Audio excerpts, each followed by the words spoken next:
Hello दोस्तों, स्वागत है आपका मेरे यूट्यूब चैनल माँ शांति स्टडी में। दोस्तों, जैसा कि आप लोग थंबनेल में देख ही चुके हैं कि हम लोग अभी बीपीएससी एईडीओ का प्रैक्टिस सेट को कंटिन्यू देखते आ रहे हैं, जिसमें आज हम लोग 13वां नंबर सेट को देखेंगे। ठीक है, इसमें कुल 15 सेट दिए हुए हैं, जिसमें से हम लोग 12 सेट को इससे पहले ख़त्म कर चुके हैं। आज 13वां देखेंगे, इसके बाद 2 और बचे हुए हैं। दोस्तों, जैसे कि आप सभी को पता होगा कि बीपीएससी एईडीओ जो पहली बार एग्ज़ाम ले रहा है, इसमें 6 घंटा का एग्ज़ाम होना है, जिसको 3 पार्ट में जो है बाँटा गया है। कितने पार्ट में? 3 पार्ट में, जिसमें से फर्स्ट पार्ट जो है हिंदी और इंग्लिश का है। 70 नंबर हिंदी का रहेगा और 30 नंबर इंग्लिश का रहेगा। सब में पास होना कंपलसरी होता है।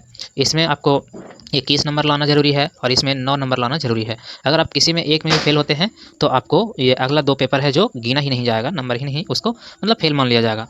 तो इसीलिए हिंदी इंग्लिश को भी देखना है, तो इसके बाद हम लोग उसको करेंगे। तो वो हो गया। और इसमें दोस्तों याद रखना है कि हर 3 गलती पर 1 सही नंबर काट लिया जाएगा। 3 पे 1 नेगेटिव है।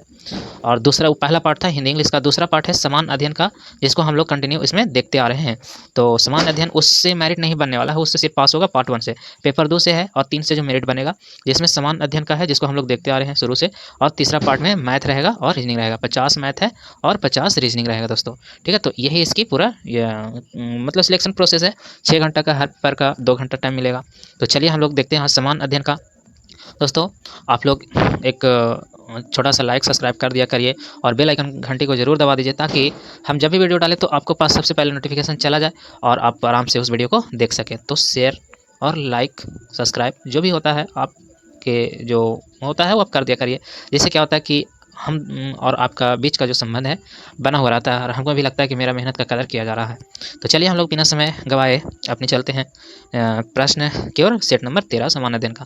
दोस्तों, अगर ये 15 सेट खत्म जैसा ही होगा तो हम नए बुक का सेट प्रैक्टिस लाने की कोशिश करेंगे, है ना। जितना सेट मारिए वही बेहतर करेगा और बेहतर तैयारी आपको कराएगा। ठीक है, तो चलिए बिना समय गवाए हम लोग अपने क्वेश्चन नंबर 1 की ओर चलते हैं। कथन निष्कर्ष का क्वेश्चन है, देखते हैं।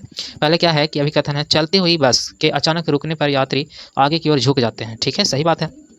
कारण है, यह जड़त्व के कारण होता है, क्योंकि यात्री का शरीर गति की अवस्था में बने रहने का प्रयास करता है। दम सही बात है, यानी कि ए और आर दोनों सत्य है और ए की व्याख्या भी करता है। ठीक है, अगला क्वेश्चन है, ऑप्शन नंबर ए हो गया उसका। अगला क्वेश्चन है, कॉलम 1 को कॉलम 2 से मिलाना है। ठीक है, मिलान करने वाला प्रश्न जब भी आता है ना तो संभलना चाहिए। वहाँ पे आपको एक का जवाब देने के लिए आपको सभी प्रश्नों का उत्तर होना जरूरी है। तो चलिए इसका मिलान करते हैं हम लोग। कार्य, कार्य का एसआई मात्रक जो होता है जूल होता है। ठीक है, शक्ति, शक्ति का वाट होता है। बल, बल का न्यूटन होता है। ये तो इजी था। ऑप्शन नंबर देख लीजिए, इसी के हिसाब से मिलान कर लीजिए। ऑप्शन नंबर 3 में है। नेक्स्ट क्वेश्चन है, विद्युत धारा के तापीय प्रभाव पर आधारित सुरक्षा युक्ति को क्या कहते हैं? तो याद ये दम इजी है, फ्यूज कहते हैं इसको। ठीक है, नेक्स्ट है, निकट दृष्टि दोष जिसको मायोपिया कहते हैं को ठीक करने के लिए किस लेंस का, तापतल लेंस का। इजी है दम क्वेश्चन। ठीक है, नेक्स्ट क्वेश्चन है, निम्नलिखित में से कौन सा नवीकरणीय ऊर्जा स्रोत है? नवीकरणीय जिसको नया किया जा सकता है, समझ गए। कोयला एक बार जल जाने के बाद नहीं होगा। पेट्रोलियम खत्म होने के बाद दोबारा नहीं आएगा। सौर ऊर्जा, इसको जो है नवीकरणीय किया जा सकता है। तो सौर ऊर्जा है, प्रतिदिन आते रहता है, तो सी हो जाएगा इसका आंसर। ठीक है, नेक्स्ट क्वेश्चन है, क्वेश्चन नंबर 6। हाँ ठीक है, हाँ क्वेश्चन नंबर 5 था, अभी 6 है।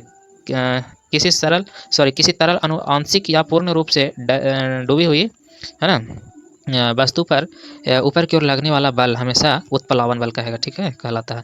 चलिए नेक्स्ट क्वेश्चन है, क्वेश्चन नंबर 7। ठीक है, क्वेश्चन नंबर 7 क्या है, तो देखिए, कथन और कारण का प्रश्न है 7। हाँ, क्वेश्चन है, परमाणु विद्युत रूप से उदासीन होता है। परमाणु जो है विद्युत रूप से उदासीन होता है, एकदम सही बात है।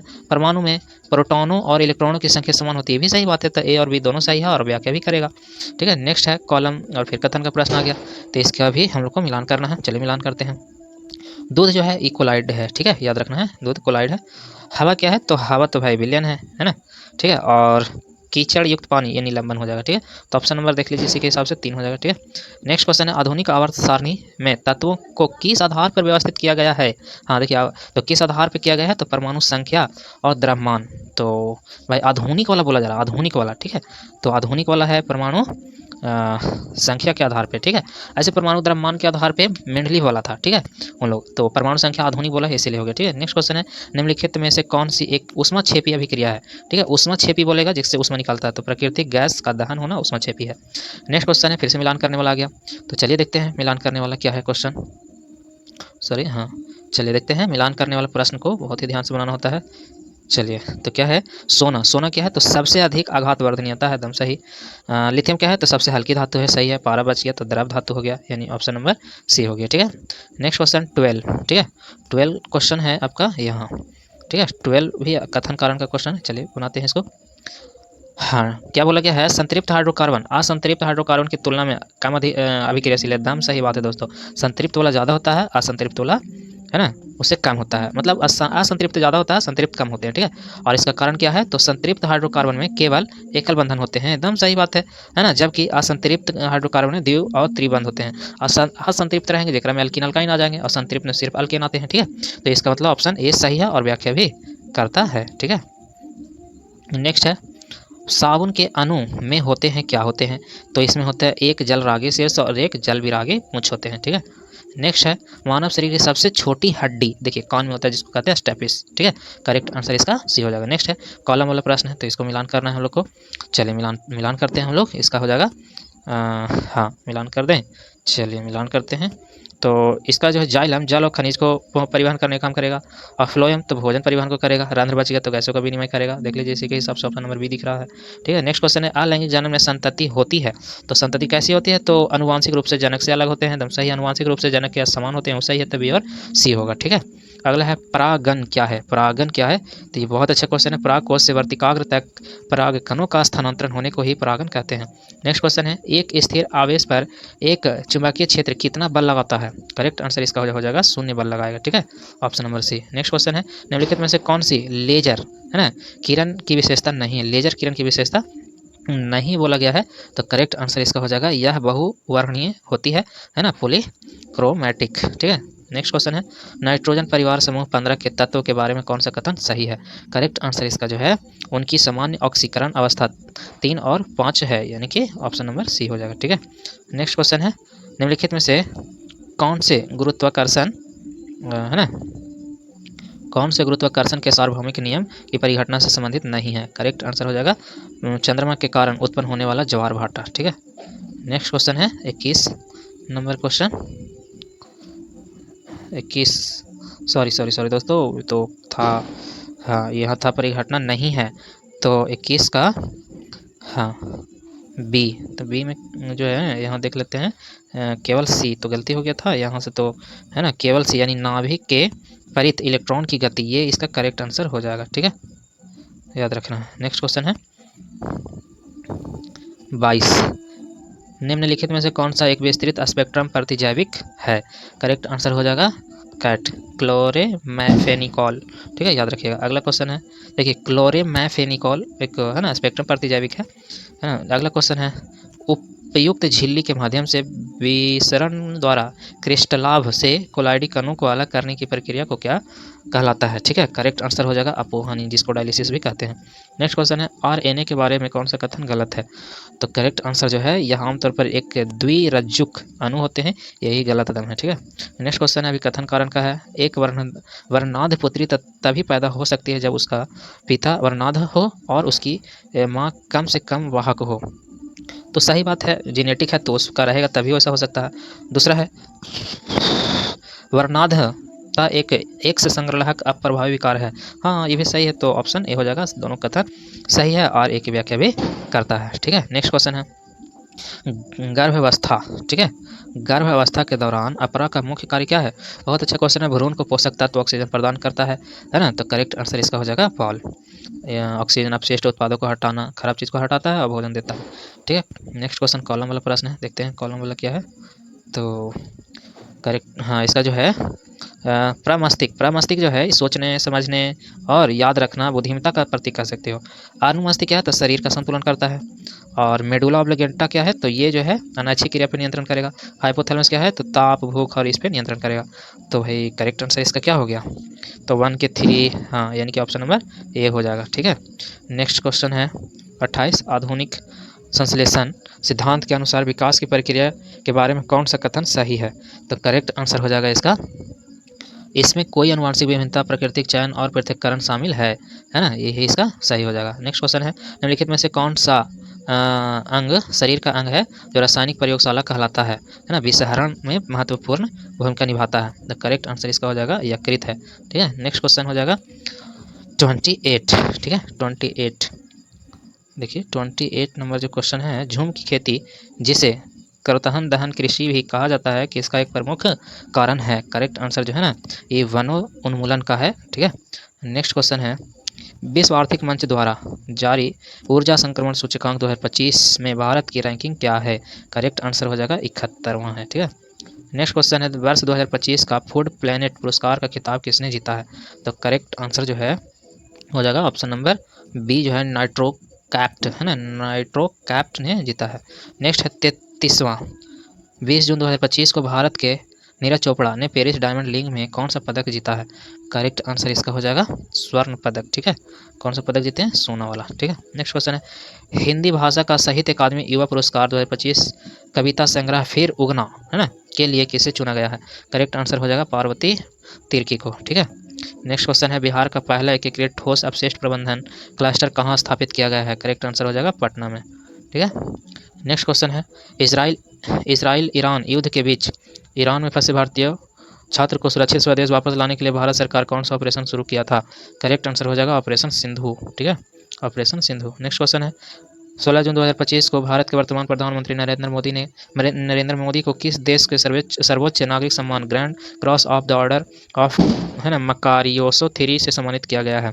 करेक्ट आंसर हो जाएगा साइप्रस। अगला क्वेश्चन है, जलवायु परिवर्तन प्रदर्शन सूचकांक CCPI 2025 के अनुसार ग्रीन हाउस गैस उत्सर्जन रेटिंग में भारत है ना किस स्थान पर है। तो करेक्ट आंसर इसका हो जाएगा 10वां स्थान पे है, ठीक है। नेक्स्ट क्वेश्चन है, भारत के लोकपाल का नया आदर्श वाक्य कौन सा है। करेक्ट आंसर हो जाएगा इसका नागरिकों को सशक्त बनाए, भ्रष्टाचार को है ना उजागर करें। नेक्स्ट क्वेश्चन है, यूनेस्को के क्रिएटिव सिटी ऑफ गैस्ट्रोनॉमी के लिए भारत के किस शहर को नामांकित किया गया है। करेक्ट आंसर लखनऊ को किया गया है, ठीक है।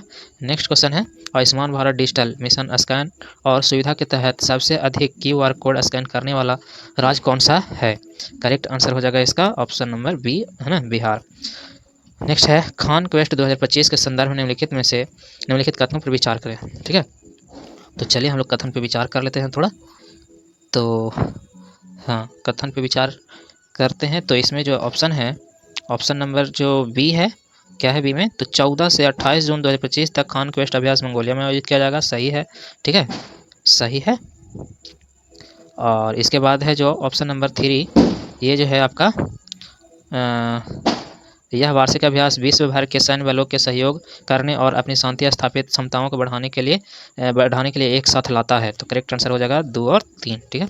नेक्स्ट क्वेश्चन है, भारतीय जीवन बीमा निगम अंतरिम CEO के रूप में किसे नियुक्त किया गया है। करेक्ट आंसर जो है ऑप्शन नंबर बी होगा सतपाल भानु, ठीक है, सतपाल भानु। नेक्स्ट है, भारत का पहला वेस्ट इको पार्क किस शहर में स्थापित किया जा रहा है। तो 44 ऑप्शन नंबर डी हो जाएगा करेक्ट आंसर, ठीक है, दिल्ली में। नेक्स्ट क्वेश्चन है, मोदी जी नीति शास्त्र द वर्ल्ड्स हिज ऑयस्टर पुस्तक के लेखक कौन है। करेक्ट आंसर हो जाएगा ऑप्शन नंबर बी अदिति सी अग्रवाल। नेक्स्ट क्वेश्चन है, निम्न में से किस युद्ध को सेंट टोमे का युद्ध भी कहा जाता है। करेक्ट आंसर हो जाएगा प्रथम कर्नाटक युद्ध को। अगला क्वेश्चन है, चिनक्लिच खान को निम्नलिखित में से किस स्वतंत्र राज्य के संस्थापक के रूप में जाना जाता है। करेक्ट आंसर हो जाएगा इसका हैदराबाद का, ठीक है। नेक्स्ट क्वेश्चन है, कलकत्ता, मद्रास, मुंबई में उच्च न्यायालयों की स्थापना किस वर्ष हुई थी। तो ये हुई थी 62 में, दोस्तों याद रखना है 1862 में। अगला है, पानीपत के तृतीय युद्ध के समय मराठा पेशवा कौन थे। करेक्ट आंसर हो जाएगा बालाजी बाजीराव, ठीक है। अगला है, निम्नलिखित में से किसे अवध राज के संस्थापक के रूप में जाना जाता है। करेक्ट आंसर है सआदत खान को जाना जाता है। नेक्स्ट क्वेश्चन है, भारतीय राष्ट्रीय कांग्रेस की स्थापना के समय भारत के सचिव कौन थे। करेक्ट आंसर हो जाएगा रैंडोल्फ चर्चिल थे, है ना, रैंडोल्फ चर्चिल। अगला है, दयाराम एंग्लो वैदिक स्कूल लाहौर की स्थापना कब और किसके द्वारा किया गया था। 1875 दयानंद सरस्वती के द्वारा किया गया था।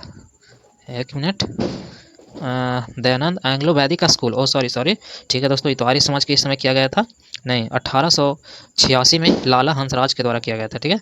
नेक्स्ट क्वेश्चन है, निम्नलिखित को सुमेलित करें, ठीक है। करेक्ट आंसर इसका जो है हो जाएगा हाँ, तो सुमेलित करना है, वंदे मातरम, वंदे मातरम। तो वंदे मातरम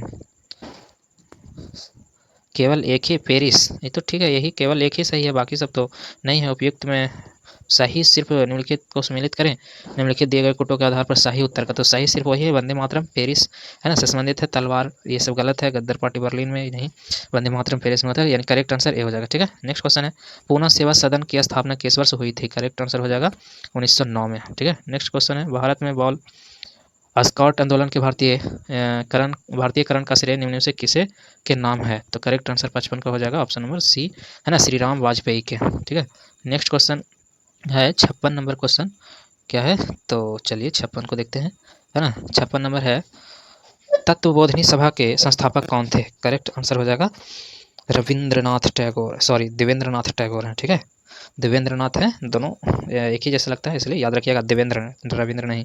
नेक्स्ट क्वेश्चन है अलीनगर की संधि निम्नलिखित में से किसके मध्य हुई थी? अलीनगर की संधि जो है ये हुआ था बंगाल के नवाब है ना एवं अंग्रेज के बीच में हुई थी अलीनगर की संधि। नेक्स्ट क्वेश्चन है गांधी जी को पहली बार बिहार लाने वाले राजकुमार शुक्ला है ना जी का जन्म स्थल कहाँ है? तो याद रखना है, बहुत अच्छा क्वेश्चन है। इनका जो जन्म स्थान है पश्चिमी चंपारण में ही था इनका जन्म स्थल। ठीक है, पश्चिम चंपारण। नेक्स्ट क्वेश्चन है स्वतंत्रता पूर्व भारतीय राष्ट्रीय कांग्रेस ने किस वर्ष राष्ट्रीय नियोजन समिति का गठन किया था? करेक्ट आंसर हो जाएगा इसका जो है करेक्ट आंसर हो जाएगा आपका ऑप्शन नंबर बी यानी 1938 में किया गया था। नेक्स्ट क्वेश्चन है स्वामी विवेकानंद किस वर्ष शिकागो में आयोजित विश्व धर्म सम्मेलन में शामिल हुए थे? तो करेक्ट आंसर हो जाएगा 1893 में हुए थे। अगला है भारत में लौह अयस्क की उपस्थिति वाला एक प्रमुख क्षेत्र नोआ मुंडी किस राज्य में स्थित है? करेक्ट आंसर हो जाएगा झारखंड में है। ठीक है, नेक्स्ट क्वेश्चन है किस अधिनियम से प्रांतों में द्वैध शासन की शुरुआत का उपबंध कराया गया था? करेक्ट आंसर हो जाएगा भारत शासन अधिनियम 1919 में। नेक्स्ट क्वेश्चन है संघ की राजभाषा हिंदी और लिपि देवनागरी होगी, इस बात का उल्लेख भारतीय संविधान के किस भाग में है? तो करेक्ट आंसर इसका हो जाएगा भाग 17 में है। ठीक है, अगला है निम्न में से कौन भारत छोड़ो आंदोलन के दौरान सिवान थाना पर झंडा फहराने की कोशिश में पुलिस गोली से शहीद हो गए थे? करेक्ट आंसर इसका हो जाएगा फूलेना प्रसाद श्रीवास्तव। नेक्स्ट क्वेश्चन है राज्य भारत के समस्त राज्य क्षेत्र में नागरिकों के लिए एक समान सिविल संहिता प्राप्त कराने का प्रयास करेगा है ना, उपयुक्त बात का उल्लेख भारतीय संविधान के निम्नलिखित अनुच्छेदों में से किसमें की गई है? करेक्ट आंसर हो जाएगा अनुच्छेद 44 में किया गया है। अगला क्वेश्चन है कृष्णा डेल्टा कहाँ है? कृष्णा डेल्टा जो है ये आपका पूर्व तटीय मैदान में है। अगला क्वेश्चन है पश्चिम बंगाल की सीमा कितने देशों से मिलती है? पश्चिम देशों की, तो ये है आपका पश्चिम बंगाल बोला गया है ना, पश्चिम बंगाल की सीमा। तो करेक्ट आंसर इसका हो जाएगा 3 है ना देशों से मिलती है। ठीक है, अगला क्वेश्चन है थोक मूल्यांक सूचकांक WPI का आधार वर्ष क्या है? करेक्ट आंसर हो जाएगा 2011-12। भारतीय संविधान देश को इस रूप में वर्णित करता है कि भारत क्या है? राज्यों का संघ है। तो करेक्ट आंसर हो जाएगा ए। नेक्स्ट क्वेश्चन है भारतीय संविधान के भारतीय संविधान के किस संशोधन के तहत उच्च न्यायालयों के न्यायाधीशों की सेवानिवृत्ति की आयु 60 से 62 वर्ष की गई है? करेक्ट आंसर हो जाएगा 15वां। ठीक है, नेक्स्ट 71 नंबर क्वेश्चन क्या है? 71 नंबर क्वेश्चन है दोस्तों, यहाँ देखिए है ना भद्रा वन्य जीव अभ्यारण्य किस राज्य में स्थित है? भद्रा वन्य जीव अभ्यारण्य जो है ये कर्नाटक में है। अगला क्वेश्चन है अंतर्राष्ट्रीय न्यायालय के न्यायाधीशों का निर्वाचन कौन करता है? करेक्ट आंसर हो जाएगा महासभा तथा सुरक्षा परिषद संयुक्त से। ठीक है, नेक्स्ट क्वेश्चन है संयुक्त रूप से करते हैं महासभा तथा सुरक्षा वाला। उपभोक्ता आंदोलन के प्रवर्तक किसको माने जाते हैं? करेक्ट आंसर हो जाएगा राल्फ नादर को। ठीक है, नेक्स्ट क्वेश्चन है निम्नलिखित में से किस अधिनियम के अंतर्गत भारतीय विधान परिषद को बजट पर केवल प्रश्न पूछने की शक्ति प्राप्त हुई है? तो करेक्ट आंसर हो जाएगा भारतीय परिषद अधिनियम 1892। ठीक है, नेक्स्ट क्वेश्चन है माहे स्थान किस राज्य केंद्र शासित प्रदेश के शासन क्षेत्र के अंतर्गत है? माहे, तो माहे ये चला जाएगा केरल की तरफ। करेक्ट आंसर हो जाएगा सी। ठीक है, तिलैया परियोजना किस नदी पर है? तो करेक्ट आंसर हो जाएगा बराकर नदी पर तिलैया परियोजना है। ठीक है, बराकर नदी पर। नेक्स्ट क्वेश्चन है राष्ट्रपति का निर्वाचन एक निर्वाचक मंडल के सदस्य करेंगे, इस बात का उल्लेख संविधान के किस अनुच्छेद में है? तो करेक्ट आंसर हो जाएगा अनुच्छेद 54 में। राष्ट्रपति का निर्वाचन का चर्चा 54 में। अगला है केंद्र शासित प्रदेश लद्दाख की सीमा भारत के किस राज्य में लगती है? तो जम्मू कश्मीर है ना, जम्मू कश्मीर ऑप्शन में ही नहीं है, तो ये हिमाचल प्रदेश से फिर लगेगा। ठीक है, नेक्स्ट क्वेश्चन है बरदा पहाड़ी किस राज्य में स्थित है? करेक्ट आंसर हो जाएगा गुजरात में बरदा पहाड़ी है। ठीक है, याद रखिएगा बरदा गुजरात में, बरदा गुजरात। राष्ट्रपति द्वारा कुछ दशाओं में किसी विधेयक पर संसद के दोनों सदनों को संयुक्त बैठक को बुलाया जा सकता है। इस बात का उल्लेख संविधान के किस अनुच्छेद में है? करेक्ट आंसर हो जाएगा अनुच्छेद 108 में है। ठीक है, नेक्स्ट क्वेश्चन है, समुद्र तक पहुँचते पहुँचते नदी का प्रवाह धीमा हो जाता है तथा नदी अनेक धाराओं में विभाजित हो जाते हैं जिनको वितारिका कहते हैं। ठीक है, उसी को इंग्लिश में डेल्टा कहा जाता है। करेक्ट आंसर हो जाएगा ऑप्शन नंबर ए। लोकसभा का अधिवेशन वर्ष में कम से कम कितनी बार बुलाया जाना आवश्यक है? करेक्ट आंसर है कम से कम 2 बार। ठीक है, नेक्स्ट क्वेश्चन है, भारतीय संविधान का कौन सा अनुच्छेद प्राथमिक स्तर पर मातृभाषा में शिक्षा की सुविधा से संबंधित है? करेक्ट आंसर हो जाएगा ऑप्शन नंबर बी 350 के ए। गोलकनाथ बनाम पंजाब राज्य केस से संबंधित है? तो ये है मौलिक अधिकार से संबंधित है। ठीक है, नेक्स्ट है 85 नंबर क्वेश्चन क्या है? तो है, अगर पंचायत का विघटन होता है तो चुनाव होने चाहिए कितना दिन के अंदर में? तो ये आपको 6 महीने के अंदर में हो जाना चाहिए। अगला है, बांटो और छोड़ो का नारा किसने दिया था? करेक्ट आंसर हो जाएगा MA जिन्ना, मोहम्मद अली जिन्ना ने दिए थे। ठीक है, नेक्स्ट क्वेश्चन है, सरकार ने निम्नलिखित में से किस समिति का गठन किया जिसने सिफारिश की कि किसानों की आय कैसे दोगुनी की जाए? करेक्ट आंसर इसका हो जाएगा अशोक दलवाई समिति ने किया था। नेक्स्ट क्वेश्चन है, निम्नलिखित संस्थाओं में से राष्ट्रीय स्तर पर कृषि साख के लिए कौन सी उच्च संस्था है? करेक्ट आंसर हो जाएगा इसका नाबार्ड है कृषि के लिए। ठीक है, नेक्स्ट क्वेश्चन है, औद्योगिक नीति संकल्प 1948 के प्रस्तावित किया है ना, तो कौन किया था? करेक्ट आंसर हो जाएगा मिश्रित अर्थव्यवस्था को प्रस्तावित किया गया था। नेक्स्ट क्वेश्चन है, भारतीय संसदीय समूह की स्थापना कब की गई थी? करेक्ट आंसर हो जाएगा 1949 में। ठीक है, नेक्स्ट क्वेश्चन है, बिहार में त्रिवेणी नहर किस नदी से निकलती है जो पश्चिमी चंपारण जिले में सिंचाई का एक प्रमुख स्रोत है? तो करेक्ट आंसर इसका जो है गंडक नदी से निकलता त्रिवेणी नहर, गंडक नदी पे बना हुआ भी है ना। करेक्ट आंसर जो हो गया उसका गंडक हो गया। अगला क्वेश्चन है, बिहार का कांवर झील पक्षी अभयारण्य जो एशिया की सबसे बड़ी मीठे पानी का ऑक्सबो झील में से एक है, किस जिले में स्थित है? तो ये बेगूसराय जिला में स्थित है ना। करेक्ट आंसर बेगूसराय हो जाएगा। अगला क्वेश्चन है, बिहार के किस जिले में बराबर की गुफाएं स्थित है जिन्हें भारत की सबसे पुरानी जीवित चट्टानों को काट कर बनाई गई गुफा माना जाता है? तो ये अपना जहानाबाद में है दोस्तों, याद रखना है जहानाबाद देखते हैं ऑप्शन में है। यस, जहानाबाद में ये है, अभी भी वर्तमान में घूमने का पर्यटक जगह है, हम तो अंदर गए हैं, आप लोग भी घूमिए देखिए, है ना। चलिए अगला क्वेश्चन है, बिहार में जहां महात्मा बुद्ध को ज्ञान की प्राप्ति हुई वह किस नदी की मुख्य धारा है ना निरंजना कहलाती है? तो वो है फाल्गु नदी के मुख्य धारा है। ठीक है, करेक्ट आंसर बी हो जाएगा। नेक्स्ट क्वेश्चन है, बिहार में सोन नदी पर बने इंद्रपुरी बैराज का प्राथमिक उद्देश्य क्या है?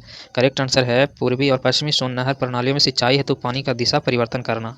Correct answer B. Next question है, पटना महिला विद्यालय कब स्थापित हुआ था? करेक्ट आंसर हो जाएगा 40 में। ठीक है, 1940 में। नेक्स्ट क्वेश्चन है, 6 अप्रैल 1930 को चंपारण में नमक सत्याग्रह का नेतृत्व किसने किया था? 6 अप्रैल 1930 को। तो करेक्ट आंसर हो जाएगा विपिन बिहारी वर्मा ने। दोस्तों आप एक लाइक कर दें जिससे एनर्जी मिलती रहे और आपका मेरा संबंध गहरा होते जाए, तो लाइक सब्सक्राइब करते रहें और बेल आइकन की घंटी को दबाते रहें। ठीक है, चलिए अगला क्वेश्चन को देखते हैं। सॉरी दोस्तों, नेक्स्ट हाँ चलिए 97 नंबर का विपिन बिहारी वर्मा जी हैं। ठीक है, नेक्स्ट है, biography of Kunwar Singh and Amar Singh के लेखक कौन थे? करेक्ट आंसर हो जाएगा कालिंकर दत्त ने। ठीक है, एंड 2 क्वेश्चन और बचा हुआ है, मगध सम्राट अजातशत्रु द्वारा अपनी राजधानी राजगृह की सुरक्षा के लिए जिन 5 पहाड़ियों की किलेबंदी की गई थी वे आज भी राजगृह में मौजूद है, निम्नलिखित में से कौन विकल्प उन पहाड़ियों के सही समूह को दर्शाता है? यस, बहुत अच्छा क्वेश्चन है, पहाड़ी का नाम है, तो इसमें याद रखिएगा सभी पहाड़ी का नाम दिया हुआ है ना। व्यवहारगिरी, रत्नागिरी, विपुलगिरी, उदयगिरी, सोनगिरी, सभी पहाड़ों में वनगिरी लगा हुआ है। ठीक है, यानी गिरी से याद रखिएगा। अगला और लास्ट क्वेश्चन है दोस्तों आज का, 1934 के विनाशकारी भूकंप के बाद बिहार केंद्रीय राहत समिति के अध्यक्ष के रूप में राहत कार्यों का आयोजन किसने किया था? तो करेक्ट आंसर हो जाएगा राजेंद्र प्रसाद ने। दोस्तों ये टोटल 100 क्वेश्चन हम लोग कर चुके हैं, आज सेट नंबर 13 खत्म हो गया। हम लोग अब देखेंगे अगले 14 सेट को। तो अगर आपको मेरा वीडियो अच्छा लगा होगा तो सब्सक्राइब कर दें, लाइक कर दें, अपने दोस्तों के पास शेयर करें और बेल आइकन घंटी को दबाना ना भूलें, ताकि हम जब भी सेट को डालें तो सबसे पहले आपके पास नोटिफिकेशन पहुंचे। तो चलिए मिलते हैं हम लोग अगले सेट के साथ, आज के लिए इतना ही।